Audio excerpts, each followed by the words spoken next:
Ministry of Works and Transport went into action mode on Sunday morning, which was pre the tropical storm. What we did is that we positioned equipment in different areas where we expected challenges, meaning like in the North Coast area where it's a normal scenario when you get this sort of wind and rain that you get trees coming down, landslips. So we looked at the more vulnerable areas and we deployed the equipment as early as Sunday.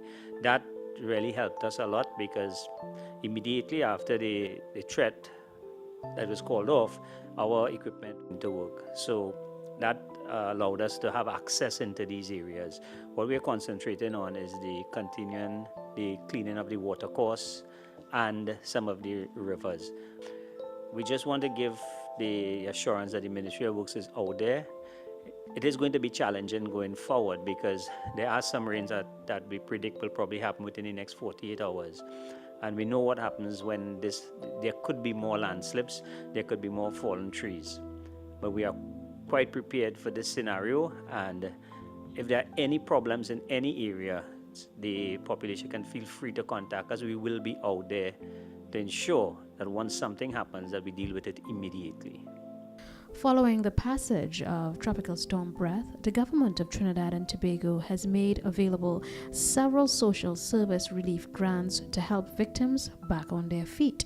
Such relief is carried out through close collaboration with the Ministry of Social Development and Family Services Disaster Relief Operations Center and the Disaster Management Unit of each regional corporation. This is just to remind the public of Trinidad and Tobago of some of the benefits that the ministry provides, and particularly at this time when a number of persons would have been affected by the inclement weather. Is just to remind persons that, one, we provide food support, so where there may have been instances where persons would have lost their food supply, we would issue a temporary food card so that they can immediately access food. We also provide house repairs to a maximum of $20,000.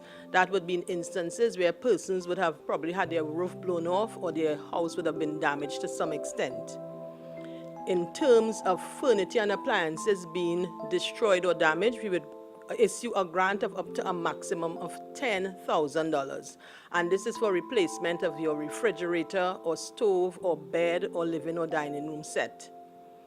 In terms of where clothing would have been lost, we provide a grant of up to $1,000 per individual in the household. And where school books or school supplies may have been lost, we provide $500 per student. The ministry is currently working on the basis of individuals submitting applications to the ministry, or we are partnering with the ODPM and the regional corporations, and where they would have conducted assessments, we would then process the applications. But in instances where individuals may not have been able to interact with ODPDM or the regional corporations, they can submit an application directly to one of our regional offices.